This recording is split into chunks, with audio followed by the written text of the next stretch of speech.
Bonjour, Anatoly Bonjour. Eduardovitch. Merci d'avoir accepté l'interview. J'ai préparé pour vous une liste de questions qui intéressent le plus vos admirateurs et les personnes partageant vos idées. Commencez alors, votre première question. Anatoly Eduardovitch, vous êtes déjà à la ligne d'arrivée de la mise en œuvre des premiers projets ciblés. L'entreprise que vous dirigez est-elle prête pour une telle étape? Bien sûr que oui. Notre société d'ingénierie principale Unitsky String Technology Inc. a été fondée en 2015. Jusqu'en 2021, c'était la période de création d'un produit commercial de transport et d'infrastructure prêt à entrer sur le marché mondial. Pendant ce temps également, une équipe a été rassemblée ingénieurs, concepteurs, constructeurs, designers, chercheurs de dizaines de spécialités, structurés dans plus de 50 bureaux d'études, départements et directions. Cela a permis de créer, de maintenir et de développer un produit industriel très complexe. Et c'est l'essentiel. Seulement 6 ans pour créer un produit spécifique à l'industrie, qui est la solution de transport et d'infrastructure UST, c'est très peu en fait. C'est un temps record, car ce produit de marché comprend une estacade de rails à cordes, une infrastructure de deuxième niveau, stations, gares, terminaux de marchandises, aiguillages, système de contrôle automatisé, matériel roulant. Il s'agit de véhicules électriques sans pilote sur roues en acier, appelés véhicules électriques, ainsi que l'approvisionnement en énergie et les communications. Nous avons également établi une sorte de record, même dans les pays les plus industrialisés, avec le soutien de l'État, des produits de transport et d'infrastructure, tels que les chemins de fer à grande vitesse, par exemple, au Japon, et les trains à coussins magnétiques, ont été créés plusieurs fois plus longtemps avec un ordre de grandeur plus de financement. Il convient également de noter que l'ensemble du processus de création, par exemple, d'un nouveau modèle de voiture ordinaire, à partir de zéro, et jusqu'à son entrée dans le salon de l'automobile, les plus grands constructeurs automobiles prennent aujourd'hui en moyenne les mêmes 6 années. Et cela malgré le fait que la voiture elle-même, ainsi que ses technologies de base et ses composants ont été inventés au XIXe siècle. C'est-à-dire, il y a plus de 100 ans. Maintenant, imaginez que les constructeurs automobiles, comme nous, devraient parallèlement concevoir, construire, certifier, bien sûr, financer également une infrastructure fondamentalement nouvelle, qui existe pour le transport routier. Il s'agit notamment des routes, des ponts, des viaducs, des échangeurs, des points de changement, des gares, des garages, ainsi que du système de contrôle automatisé, de l'approvisionnement en énergie et des communications. La différence est évidente, tant dans la complexité de ces produits que dans leur processus de création et de financement. En fait, nous avons fait encore plus et en moins de temps. Cependant, nous ne nous arrêtons pas dans notre développement. Par exemple, nous avons assemblé un nouveau Unimobile, qui a aujourd'hui la configuration la plus efficace. Avec des machines similaires, nous allons dans des projets spécifiques. Lors de sa création, nous nous sommes appuyés sur l'exigence d'une efficacité énergétique et d'une productivité maximale dans les complexes UST, tout en maintenant un maximum de confort pour les passagers. C'est l'essentiel pour nous, bien sûr, la sécurité. Une caractéristique importante de la voiture est un champ visuel à 360 degrés. En passant, c'est notre premier Unimobile avec un tel champ visuel. Comme l'un des principaux avantages de nos systèmes est le déplacement au-dessus du sol, le champ visuel à 360 degrés permettra aux passagers de profiter d'une vue magnifique à vol d'oiseau. C'est ce que les clients veulent, c'est ce que nous pouvons offrir, contrairement au système de transport terrestre existant. Au cours des 6 années, nous avons non seulement créé tous les systèmes, sous-systèmes et éléments nécessaires du complexe de transport et d'infrastructure UST, mais nous les avons également testés. Et beaucoup de cela a été certifié. Nous avons déjà construit 5 types d'estacades de rails à cordes dans l'écotechnoparc, c'est en Biélorussie. Nous avons construit le type 6 à Sharjah, aux Émirats Arabes Unis. Maintenant, nous avons la construction de 2 autres estacades sur la ligne d'arrivée, ou plutôt pas d'estacades, mais des choses plus complexes. Il s'agit de 2 complexes de transport et d'infrastructure UST. Cette diversité de solutions techniques nous a permis de développer la configuration optimale avec laquelle nous travaillons actuellement dans le cadre de projets commerciaux. Nous sommes sûrs que notre produit ne posera pas de problème ni aux clients ni à nous. C'est très important, d'ailleurs, car nous ne pourrons entrer sur le marché qu'une seule fois, nous n'aurons pas de deuxième chance. Mais nous n'avons pas peur, car ces 6 années nous ont permis de créer un produit et une équipe dont nous sommes absolument sûrs. On nous demande souvent, pourquoi sommes-nous allés si longtemps à des projets commerciaux? Je vais vous expliquer par l'exemple de l'un des projets aux Émirats Arabes Unis. Nous avons une commande payée pour une étude de faisabilité que nous avons exécutée l'année dernière. Cela nous a pris environ 3 ou 4 mois. Il a fallu environ 6 mois au client pour étudier cette étude de faisabilité. Plus longtemps que nous l'avons faite, d'ailleurs. Pour ce faire, il a embauché une autre société d'experts qui a examiné les documents en détail. Un représentant de cette société est venu nous rendre visite en Biélorussie, s'est familiarisé avec la technologie, le potentiel du personnel, a effectué une analyse complète de nos capacités et de notre volonté de mettre en œuvre le projet déclaré. Il y a un peu de bruit, mais ce travail est en cours, donc ce n'est pas grave, je suppose. Ensuite, la société de conseil a rédigé un rapport sur notre étude de faisabilité et l'a remis au client. Le client a étudié ce rapport pendant plusieurs mois. Sur la base de ce rapport, il nous a demandé d'effectuer une autre partie de l'étude de faisabilité, ce qui a pris 2 mois de travail supplémentaire à nos ingénieurs. Maintenant, ils effectuent une analyse de la deuxième partie. Parallèlement, des documents juridiques sont préparés pour la signature du contrat de conception. Tout ce processus a pris 1 an et demi et c'est de même dans la plupart des projets. La période depuis le début de la communication avec le client, jusqu'à la signature d'un contrat pour un projet d'infrastructure ciblé peut prendre plus d'1 an. Ensuite, depuis la signature du contrat et le début des travaux de conception, jusqu'au lancement de la construction, 1 année au minimum passe. Parce que nous n'avons pas seulement un produit, bien que très complexe, comme, par exemple, un iPhone ou une voiture électrique Tesla d'une valeur de plusieurs dizaines de milliers de dollars, mais un produit complexe, dans lequel de tels produits ne sont pas moins d'une douzaine, voire des centaines. La différence entre produit et produit complexe est évidente ici. Par conséquent, je veux donner quelques chiffres en comparant UST à la Tesla médiatisée dans le monde entier. La société Tesla a été créée en 2003. Après 3 ans, Elon Musk a levé 100 millions de dollars d'investissement. Après 7 ans, Tesla a reçu un prêt de 465 millions de dollars du département américain de l'énergie.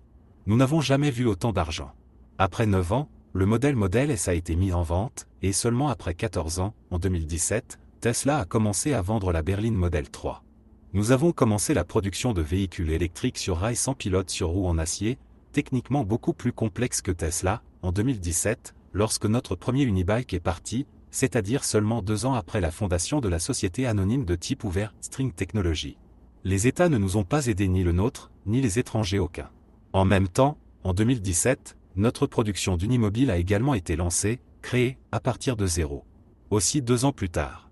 2 de nos premiers complexes de transport et d'infrastructure ont également été construits à la même époque avec une estacade de rails à cordes de type de ferme et semi-rigide.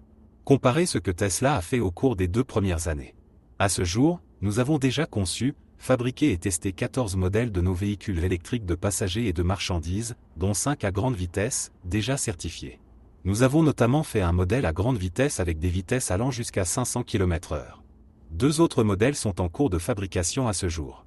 Comme on dit, sentez la différence. Les difficultés avec la vente de UST se situent en fait dans un plan très différent. Elles ne sont pas simplement liées à la technologie ou à son manque de préparation, au niveau de l'étude. Nous devons organiser non seulement la vente de voitures électriques sur rail, comme l'a fait Elon Musk, mais nous devons former un nouveau marché mondial des transports et des infrastructures, du transport de 2e niveau, basé sur les technologies à cordes. Il s'agit d'un ordre de grandeur plus difficile que la tâche posée par Elon Musk en 2003, c'est notamment la production et la vente d'un nouveau modèle de voiture électrique. D'ailleurs, son premier modèle a parcouru les routes du monde il y a 150 ans, déjà au milieu du 19e siècle.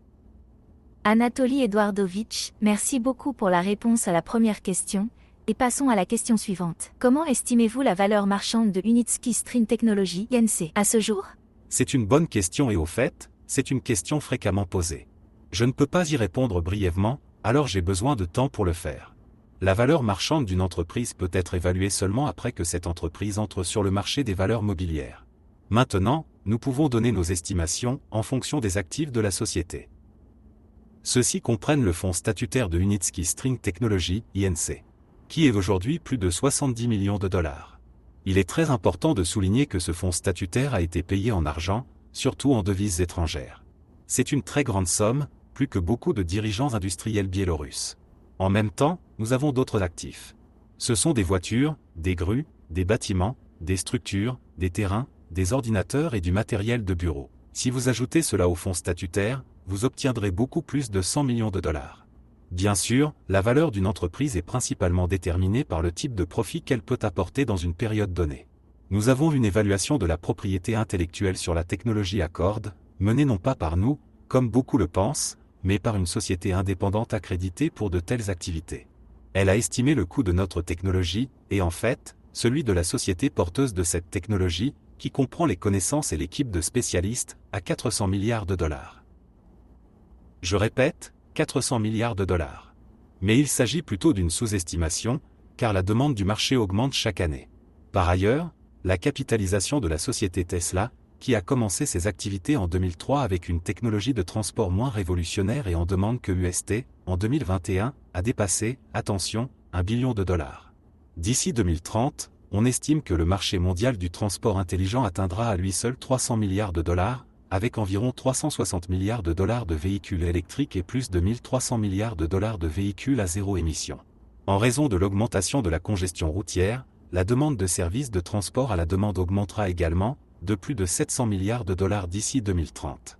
Compte tenu de la demande de toutes les industries ci-dessus, le coût estimé de notre société sera encore plus élevé, car nous offrons des complexes de transport, il s'agit notamment des complexes, avec un système de contrôle automatisé et avec des véhicules électriques sur roues en acier, qui ont un impact minimal sur l'environnement, et grâce au déplacement au-dessus du sol, ils ont une sécurité sans précédent et seront en mesure de décharger les routes existantes au premier niveau des embouteillages.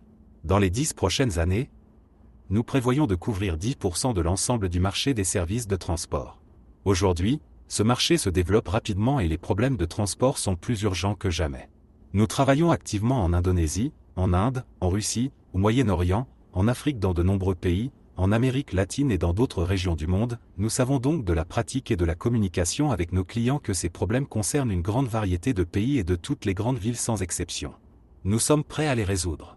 Par exemple, nous avons des données selon lesquelles la demande existante en Russie pour les téléphériques est estimée à 700 milliards de roubles.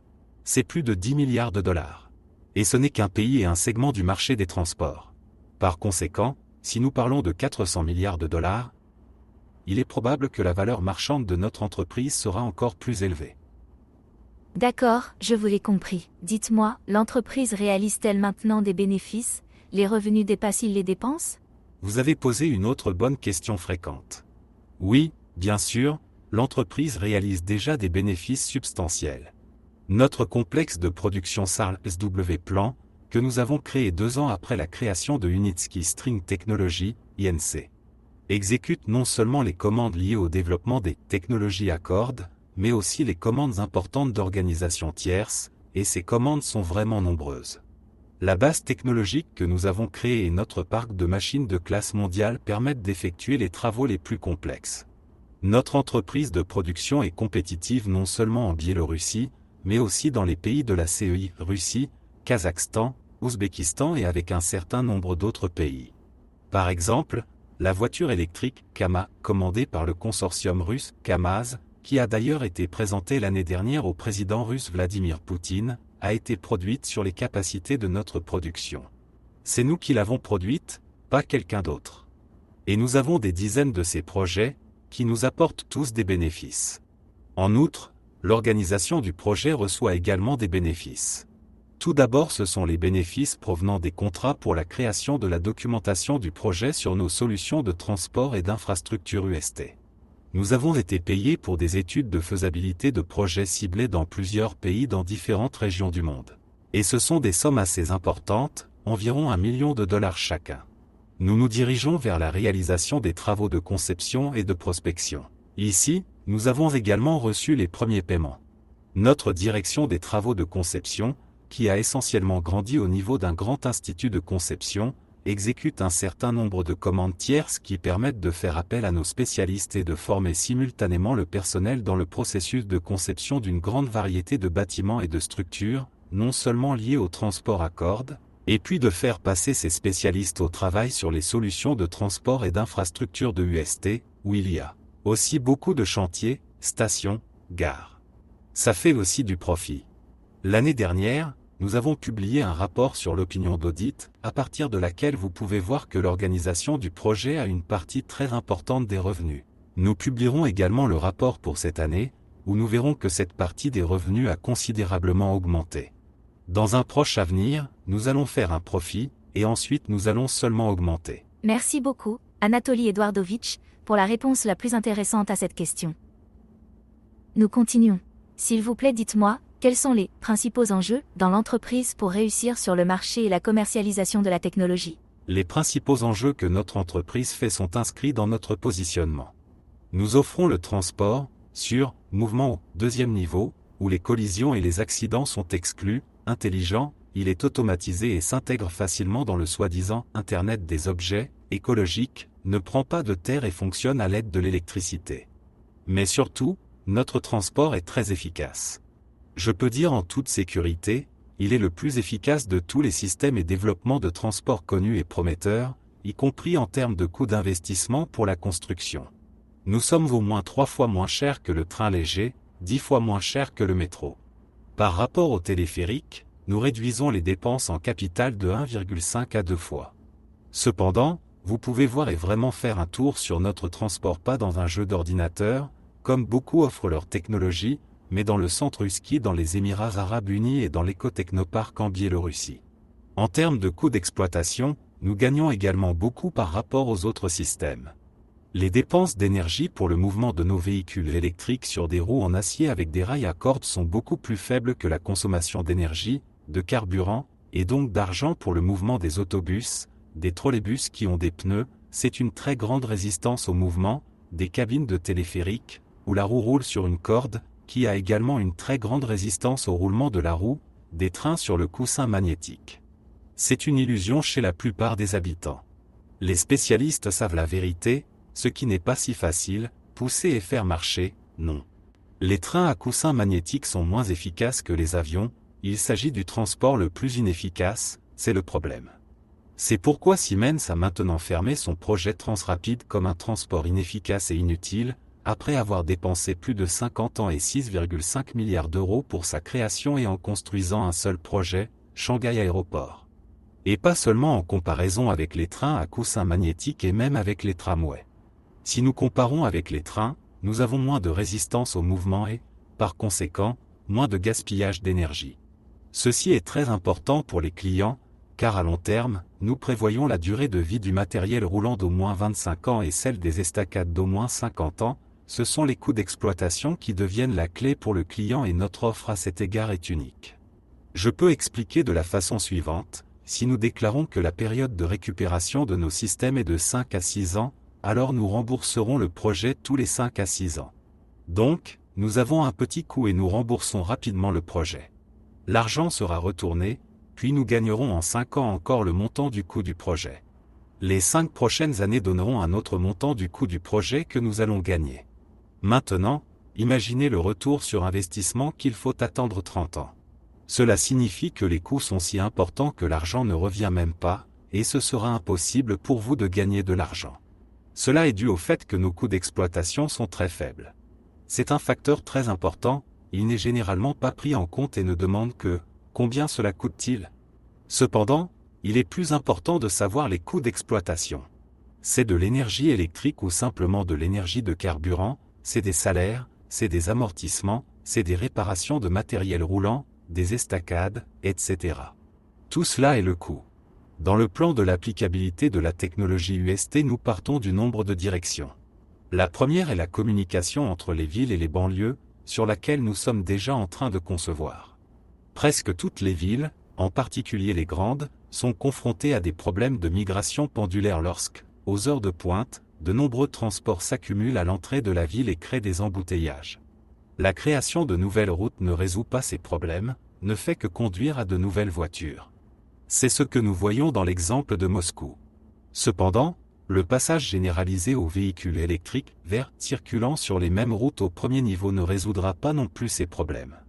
Mais la création de systèmes de transport et d'infrastructures de transport au-dessus du sol, au deuxième niveau, résout ces problèmes, car cela n'empêche pas de vivre au premier niveau. Pour que les gens puissent se rendre confortablement de la banlieue à la métropole, à l'entrée de la ville, des parkings intercepteurs sont faits dans les stations de UST, nous travaillons déjà dans plusieurs projets pour fusionner nos stations avec les stations de transport en commun existantes. La deuxième est le transport de passagers entre les villes et les centres logistiques situés en dehors de la ville, aéroports, gares, ports maritimes. Se rendre à l'aéroport, construit à l'extérieur de la ville, est aujourd'hui un défi majeur. Nous le savons tous parce que nous volons tous dans des avions. Parfois, c'est plus long et plus cher que le voyage aérien lui-même. Nous offrons une solution efficace, car nos stations peuvent être intégrées dans le terminal de l'aéroport, ce qui réduit considérablement le temps d'enregistrement et d'autres procédures formelles précédant le vol. Nous avons déjà effectué une étude de faisabilité sur un tel projet. La troisième direction importante dans laquelle nous avons actuellement plusieurs projets est le dépassement de l'eau et d'autres grands obstacles, par exemple, les gorges de montagne. Nous pouvons avoir des travées sur son support de jusqu'à 2 km de long, et avec une exécution spéciale jusqu'à 3 km ou plus. Les unimobiles sont capables de surmonter de larges rivières, bails et détroits avec un nombre minimal de supports, tout en offrant une productivité élevée. De cette façon, nous pouvons résoudre les mêmes problèmes logistiques qui sont résolus dans la construction de ponts traditionnels, mais beaucoup moins chers. Par exemple, au Japon, l'un des ponts reliant les deux îles a été construit. La longueur est seulement 3 km, mais cela a coûté 10 milliards de dollars à ses prix il y a 20 ans, et aujourd'hui, il coûterait probablement 20 à 30 milliards. La quatrième direction est le transport de marchandises dans les territoires où les conditions naturelles et climatiques ou le relief sont difficiles, par exemple, dans les conditions de l'extrême nord. Nous avons activement commencé à travailler dans la direction de l'Arctique. Dans l'Arctique, les sols très difficiles pour les systèmes de transport traditionnels tels que les routes, les chemins de fer, car il s'agit du pergélisol. Aujourd'hui, on utilise ici, principalement, les hivernants, les routes sont inondées d'eau et gelées. Les routes qui ne sont exploitées qu'en hiver, mais au printemps et en été, elles ne fonctionnent pas, car elles fondent simplement. Par conséquent, la plupart des transports dans l'Arctique sont effectués par l'aviation. C'est très cher. Et nos solutions permettent d'organiser efficacement la logistique de transport dans ces régions éloignées. La cinquième direction est l'accès au transport de nouvelles terres, par exemple des îles non développées, des régions montagneuses, des déserts auparavant inaccessibles ou mal exploités. Nous intégrons les complexes UST dans les zones de développement, pour assurer leur accessibilité en matière de transport, y compris leur connexion avec les régions existantes, par exemple, connecter les îles avec la côte.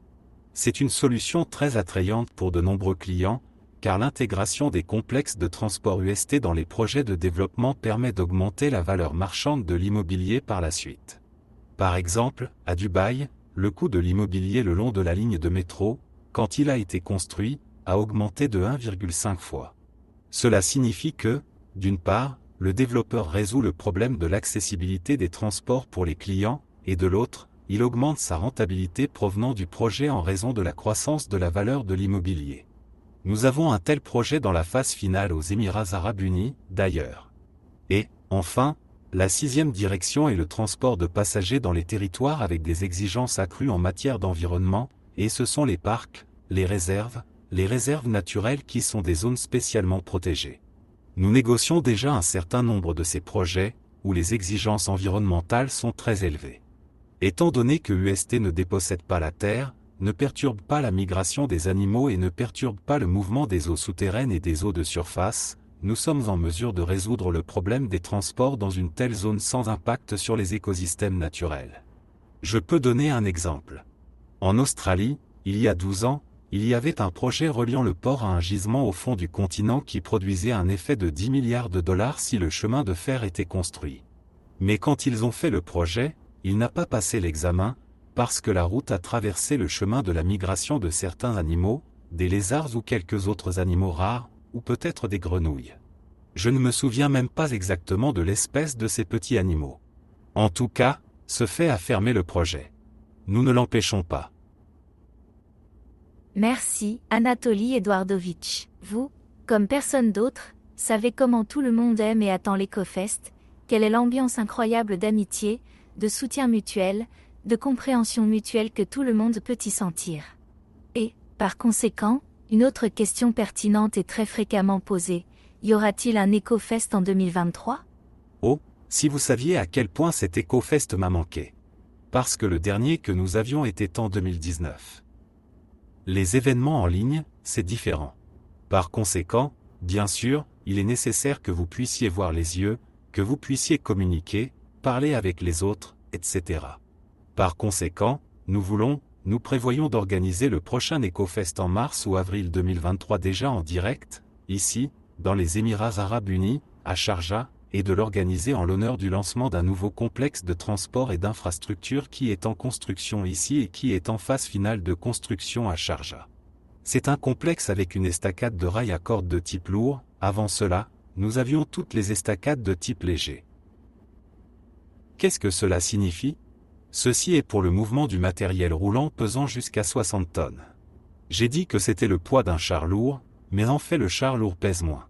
C'est une charge supérieure à celle d'un char. La longueur des travées est de 144 mètres, il n'y a que 2 travées, et les principales sont de 288 mètres. Ce sont de très grandes travées. La rivière de Moskova n'a pas plus de 300 mètres. C'est-à-dire qu'en une seule travée, nous pouvons traverser la rivière de Moskova. La longueur de l'estacade de rail à cordes est de plus de 2,5 km, compte tenu de la section non contrainte qui permettra au matériel roulant de partir du niveau du sol. Nous avions prévu de partir de la gare, mais pour le faire il est nécessaire de monter sur l'ascenseur, sur l'escalator ou sur les marches, mais tout le monde ne peut pas le faire à cause de l'âge ou d'autres raisons. Par conséquent, nous avons décidé de faire un secteur pas encore précontraint, descendre de la station vers le bas et y faire un pavillon qui servira de station au niveau du sol la plus simple, où vous pouvez monter dans notre voiture, monter et continuer le déplacement sur la piste. Nos unibus à 25 places peuvent descendre et commencer le mouvement d'en bas. De plus, ils sont capables de se réunir dans des trains d'une capacité allant jusqu'à 250 personnes. Il s'agit de l'unibus, qui va maintenant à Sharjah, je parle de ce véhicule. Cela permettra à Unibus et aux porte-conteneurs Unicon d'une capacité de charge allant jusqu'à 35 tonnes la nouvelle génération d'Unimobile lourd, déjà la 5e, de démarrer à partir du sol et de montrer la possibilité d'installer la station au niveau du sol. En même temps, lorsque nos Unimobiles monteront déjà sur la piste, il sera possible de se déplacer à la vitesse tant attendue de 150 km/h. C'est la solution la plus proche de ce que nous allons bientôt mettre sur le marché, car auparavant, nous ne pouvions pas obtenir de telles vitesses. Parce que, premièrement, il n'y avait pas de piste lourde, deuxièmement, les pistes d'essai précédentes étaient très courtes. Le lancement de cette ligne est une étape très importante et obligatoire avant d'entrer sur le chantier de la plupart des projets commerciaux en cours. Par conséquent, beaucoup de clients attendent le lancement de cette ligne en service et en démonstration. Je pense qu'on va chronométrer l'EcoFest avec cela. Mais comme nous ne savons pas exactement quand notre voiture viendra de Biélorussie, j'appelle 2 mois. Et si la voiture arrive plus tard, comment va-t-on faire l'EcoFest? Nous devons donc encore préciser la date de l'EcoFest. Il est nécessaire de surveiller le mouvement de la machine, car il faut traverser les frontières pour conduire au port, de là par la mer à travers différents canaux, Suez et autres, puis par les océans. En fait, c'est autour du globe avec des surcharges. C'est un très long chemin, mais que pouvons-nous faire? À l'avenir, nous serons en mesure d'organiser la production d'Unimobile ici, dans le pays où nous allons construire des pistes. Il n'y aura pas de tels problèmes. Et notre dernière question.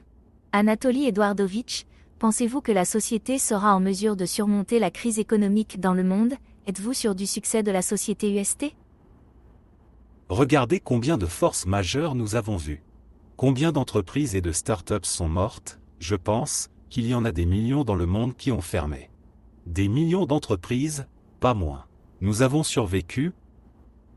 De plus, nous nous développons avec succès. Selon l'expérience mondiale, l'un des moyens les plus efficaces de sortir des crises économiques, et maintenant elle est en cours, pour les États et le lancement de grands projets d'infrastructures. C'était le cas aux États-Unis, par exemple, lorsque la construction de routes et de leurs infrastructures, y compris la soi-disant « Amérique sans étage », je vis en dehors de la ville et je travaille dans la ville, a aidé à faire face à la crise économique et a réduit le taux de chômage dans le pays pendant les années de la Grande Dépression. C'était le cas en Allemagne dans les années 30 du siècle dernier, lorsque la construction d'autoroutes est devenue une puissante incitation à la relance de l'économie du pays, puis à son développement intensif. C'est pourquoi nous pensons que la crise à venir ne fera qu'accroître la demande des États pour des solutions nouvelles et plus efficaces en matière de transport et d'infrastructure, et le mot « infrastructure » est encore plus important que le mot « transport ». C'est ce que nous proposons, d'ailleurs. La crise frappera plutôt les industries existantes, les usines, les fabriques, les constructeurs automobiles, car le pouvoir d'achat de la population diminuera considérablement. Mais pour les technologies liées à la construction logistique et au développement spatial des territoires, des pays et des continents, la demande ne fera qu'augmenter, ce qui assurera le succès de nos technologies à cordes. Nous observons déjà cette tendance, la demande pour notre technologie augmente d'année en année, surtout récemment. Nous sommes prêts à fournir notre technologie, la meilleure technologie de transport et d'infrastructure au monde, à tous nos clients. Merci beaucoup, Anatoly Eduardovitch, pour votre interview intéressante et très fascinante. Il ne me reste plus qu'à souhaiter du succès dans le développement de l'entreprise et de la technologie. Merci, nous évoluons et c'est très visible. Et même en ces temps de crise, nous avons accéléré le rythme du développement quelque part. La raison pour laquelle l'entrée sur le marché est retardée, je l'ai expliqué. Parce que j'ai sous-estimé. Les experts ont sous-estimé la complexité de la technologie en complexe, la difficulté d'entrer sur le marché. Si nous vendions du dentifrice ou de la bière, des hamburgers ou des iPhones, croyez-moi, nous les vendrions déjà par millions. Mais nous avons un produit très différent. Pourtant, les succès sont visibles et nous sommes déjà sur le marché. Nous avons déjà reçu et recevons toujours des commandes, et nous gagnons déjà sur cela. Alors merci pour vos questions et à tous nos investisseurs merci d'investir. C'est grâce à vous que nous existons, que nous travaillons, que nous évoluons. Ce n'est que grâce à vous que nous atteindrons ces objectifs, ces hauteurs d'humanité commune, de civilisation commune. Ce dont nous parlons, c'est de sauver la planète, c'est en fait le cas. Et même pas la planète elle-même, car la planète existera sans nous, elle a existé avant nous pendant des milliards d'années et après nous existera également. Nous sauvons une civilisation qui est une civilisation d'ingénierie, ce que beaucoup ne comprennent pas, d'ailleurs.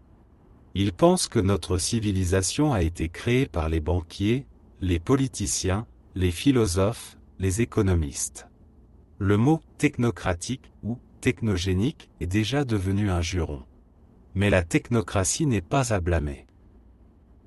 Si j'ai fait un couteau pour couper le pain, et que quelqu'un a pris un couteau et poignardé quelqu'un, tué, est-ce ma faute ? Je suis ingénieur. Donc, tout ce qui nous entoure, tout ce que nous possédons, tout ce qui nous permet de vivre, est créé par des ingénieurs comme moi. Par conséquent, notre civilisation est celle d'ingénierie.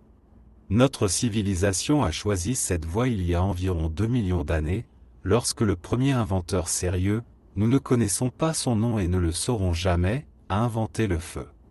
Ce n'est pas seulement qu'il a allumé quelque chose, c'est le début de la cuisson sur le feu, de la friture de la viande, de la cuisson des pots, du chauffage. C'est le début de ce qui s'est ensuite transformé en locomotive à vapeur, en voiture, en moteur à combustion interne, en moteur à réaction, en fusée. Tous ces processus thermiques, même le raffinage du pétrole, etc. C'est aussi à partir de là que vient le premier feu toutes ces technologies. C'est pourquoi vous financez la technologie d'ingénierie. Vous êtes ceux qui se soucient de l'avenir. L'avenir n'est pas seulement le vôtre, mais aussi celui de nos enfants, nos petits-enfants et nos arrière-petits-enfants. Merci beaucoup.